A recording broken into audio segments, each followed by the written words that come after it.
This is Gus. He is my cat. And yes, he is stuck in a wall. How did he get there? Good question. Hi, I'm Dave. I produce the videos for Neil Kelly. I am not one of our carpenters, but I'm one of those guys like a lot of you who likes to think they can do DIY, so I started this shower project.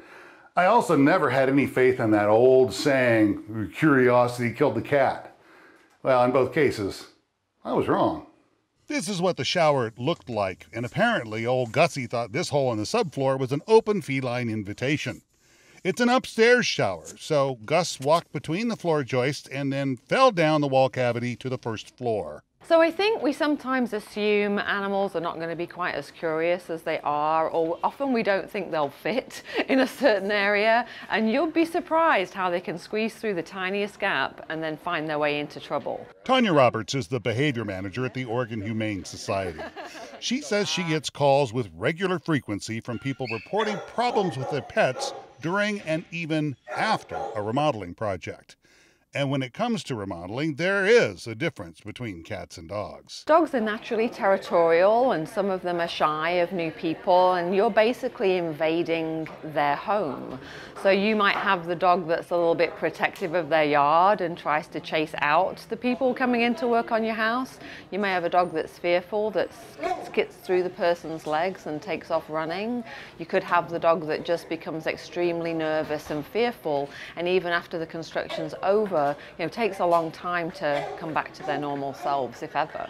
Cats can be fearful too, or in Gus's case, just very, very curious.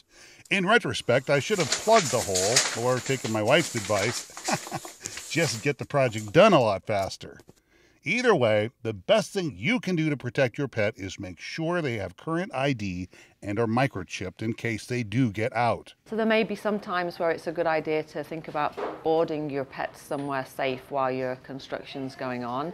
And if that's not an option, maybe a pet safe room. So maybe your cat spends most of their time on your bed, and maybe you can put them in the bed with a litter box and some toys and just keep them safe. And it's worth the additional cries or paws at the door to realize that their safety is primary and being taken care of. Hello, it's Ted. Ted Johnson is a project manager at Neil Kelly.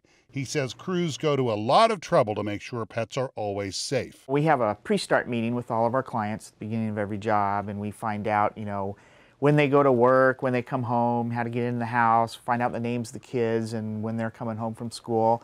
And of course we find out the names of the pets because, with people working as much as they do, a lot of times our workers spend more time with the pets than they do with the people. I mean, the pets are there all day supervising, so we got to know who they are. We have a full training and behavior department here at the Humane Society, and people are welcome to call us in advance of their construction projects, which was perfect. Or maybe you're in the middle of something and your pet's responding a certain way. There's lots of different things we can do to help in those circumstances, and we're just a phone call away. Well, like I say, Gus is fine and back to living life as the purring prankster. And I have a new project: patching a wall.